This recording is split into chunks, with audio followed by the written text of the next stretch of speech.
Hi friends, வணக்கம். இப்போ நான் பிரியாணி மிக்ஸு அந்த பவுடரை எப்படி செய்யலாம் அந்த ரெசிபி நான் உங்களுக்கு காண்பிக்கிறேன். நான் வீட்டுக்கு செஞ்சுருக்கேன், அதனால் உங்களுக்கு சரி இதை காமிச்சிடலாம் அப்படின்னு இது பண்ணியிருக்கேன். அதுக்கு தேவையான பொருட்கள் என்னென்னு பார்த்துடலாம். ஃபஸ்ட்டு தனியா, இது வந்து 7 டேபிள் ஸ்பூன் எடுத்திருக்கேன். 7 டேபிள் ஸ்பூன் தனியா, மல்லி, கொத்தமல்லி, மிளகாய் வற்றல். மிளகாய் வந்து நம்ம நார்மலாக போடுவோம் இல்லையா, காரத்துக்குரிய மிளகாய் வந்து ஒரு 35 எடுத்திருக்கேன். 35 நம்பர்ஸ். இது கொஞ்சம் கலர் கொடுக்கறதுக்காண்டி காஷ்மீரி சில்லி வந்து ஒரு 8 நம்பர் எடுத்திருக்கேன். இப்போ அடுத்து என்னென்னா சோம்பு. இது வந்து 3.5 டேபிள் ஸ்பூன் எடுத்திருக்கேன். கிராம்பு வந்து ஒரு 15 நம்பர் எடுத்திருக்கேன். பட்டை வந்து நல்லா ஒரு துண்டு பெருசாக, நான் சுருள் பட்டை எடுத்திருக்கேன், நல்லா வாசமாக இருக்கும். அடுத்து வந்து மராட்டி மொக்கு, ஒரே ஒரு இந்த சைஸில் எடுத்துக்கோங்க மராட்டி மொக்கு.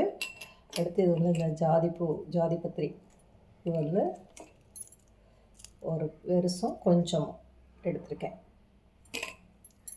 மிளகு ஒரு 10-15, ஒரு 20 இருக்குன்னு வைங்களேன் மிளகு.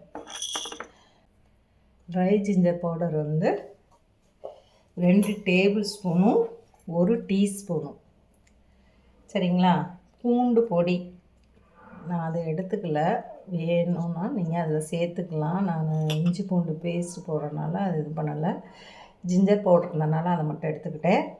நீங்கள் பூடு பொடினா பூடை நல்லா நறுக்கி ட்ரை பண்ணிவிட்டு அது பவுடராக்கி இதே போல் ஒரு 2 டேபிள் ஸ்பூனும் 1 டீஸ்பூனும் எடுத்துக்கோங்க. நீங்கள் அதாவது உங்கள் பிள்ளைங்களுக்கு நீங்கள் கொடுத்து விட்றதா இருந்தால் அப்படி செஞ்சு, இந்த சிங்கிளாக இருக்காங்க, ஹாஸ்டலில் இருக்காங்க பிள்ளைங்க, இல்லை செப்பரேட்டாக ரூம் எடுத்து தங்கி அவங்களே சமைச்சு சாப்பிட்றாங்கன்னா அவங்களுக்கு இது ரொம்ப யூஸ்ஃபுல்லாக இருக்கும். அதை இது பண்ணிக்கோங்க. மஞ்சத்தூள் வந்து 1/2 டீஸ்பூன். அவ்வளோதாங்க. இதை நம்ம வறுக்கணும். மஞ்சத்தூள் வறுக்க வேண்டாம், மீதி எல்லாம் இஞ்சி தூளையும் வறுக்க வேண்டாம், மீதி எல்லாத்தையும் நம்ம வறுத்தரலாம். சரிங்களா? இது எல்லாத்தையும் நம்ம வறுத்துட்டு ஆறவும் அரைச்சி நீங்கள் ஒரு நல்ல பாட்டிலில், ஒரு கவரில், ஜிப்லாக் கவரில் போட்டு வச்சு ஒரு பாட்டிலுக்குள்ளே போட்டு வச்சுக்கோங்க. இல்லை ஒரு டப்பாவில் போட்டு அடைச்சி ஏர்டைட் பாக்ஸில் போட்டு வச்சுக்கிட்டிங்கன்னா அது உங்களுக்கு நல்ல ஒரு மாதத்துக்கு மணமாகவும் இருக்கும். நீங்கள் தேவையான பொழுது எடுத்து ஒரு 2 டீஸ்பூன் அளவாக எடுத்து யூஸ் பண்ணிக்கலாம். இது வந்து நம்ம ஒரு 1/2 கிலோ அளவுக்குரியதுக்கு நான் சொல்லியிருக்கேன்.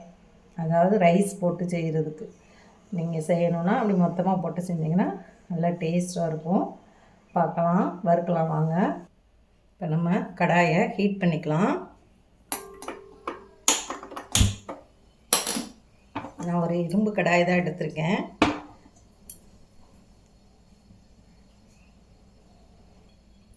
கடாய் காஞ்சிருச்சு.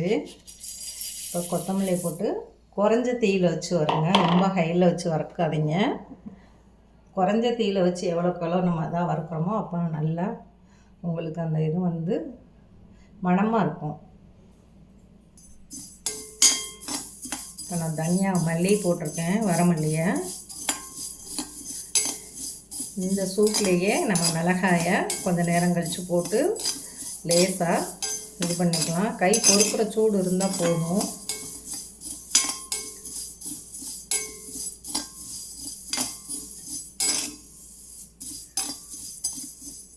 இப்போ மல்லி லேசாக சூடாகிடுச்சு. இதில் இந்த காஷ்மீரி ரெட் சில்லி இருக்கு இல்லையா, அதை போட்டுடலாம்.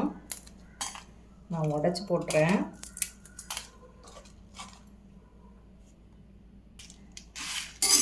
இது கறிக்கிறாமல் இந்த மல்லியோடய சேர்த்து வறுத்துக்கோங்க.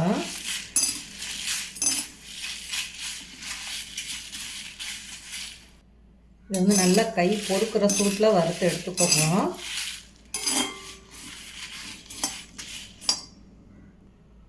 இது நல்லா சூடாகிடுச்சு. இப்போ இதை கொட்டிடலாம். அடுத்ததை வறுக்கலாம். அடுத்தது வந்து சோம்பு போடலாம்.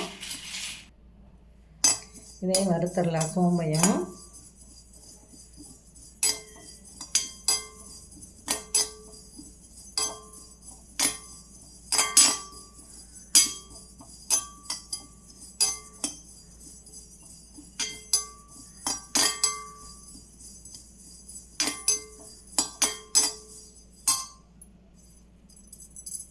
சூடாகட்டும்.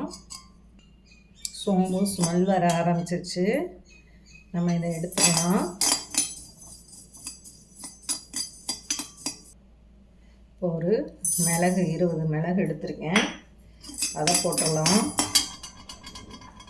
அதே போல் இந்த பட்டையை உடச்சி போட்டுடலாம். கிராம்பும் போட்டுடலாம். இந்த மராட்டி மூக்கும் ஜாதி பூவையும் போட்டுடலாம். இதோடு சேர்ந்து இந்த மிளகாயும் போட்டுருவோம்.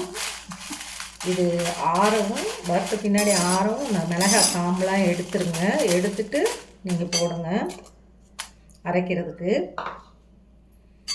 வறுத்துக்கலாம்.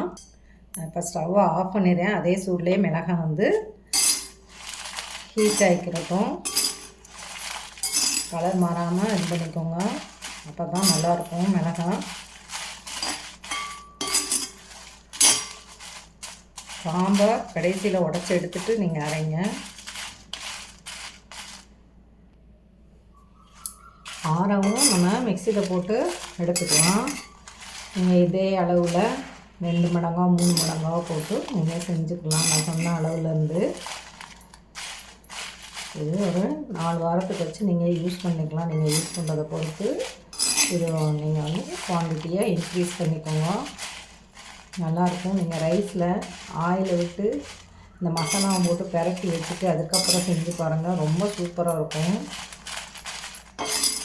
Biryani mix powder. இப்போ இதை நம்ம ஆறவும் அரைச்சிடலாம். இதில் அரைக்கும்போது கொஞ்சம் உப்பையும் போட்டுக்கோங்க. கல் உப்பு லேசாக அதை ஹீட் பண்ணி போட்டுக்கலாம். நான் அடுப்பெல்லாம் ஆன் பண்ணல. அந்த ஹீட்லேயே இந்த உப்பை லேசாக வறுத்துக்கலாம். ஈரப்பதம் இருந்தாலும் அது இதாயிடும்.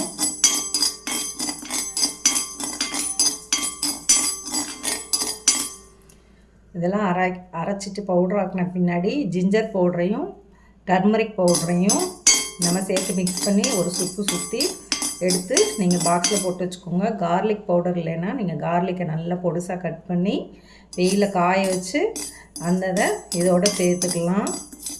பவுடர் ஆக்கி பாருங்கள். பிரியாணி மசாலா கூட ரெடி ஆயிடுச்சு. நீங்கள் இதில் ஜிஞ்சர் பவுடரும் கார்லிக் பவுடரும் போட்டுக்கோங்க. மஞ்சத்தூள் போட்டு ஒரு சுற்றி லாஸ்ட்டில் எடுத்துருங்க. அவ்வளோதான், பிரியாணி மசாலா ரெடி. நீங்கள் பார்த்துட்டு எப்படி இருக்குன்னு செஞ்சு பார்த்துட்டு கமெண்ட்டை எனக்கு சொல்லுங்கள். அடுத்து வேறு ஒரு ரெசிபி பவுட்ரு இதே போல் நம்ம ஏதாவது உங்களுக்கு நான் செய்யும் போது உங்களுக்கு காமிக்கிறேன். சேனலை லைக் பண்ணுங்கள், ஷேர் பண்ணுங்கள், கமெண்ட் பண்ணுங்கள், சப்ஸ்கிரைப் பண்ணுங்கள். தேங்க்யூ ஃபார் வாட்சிங்.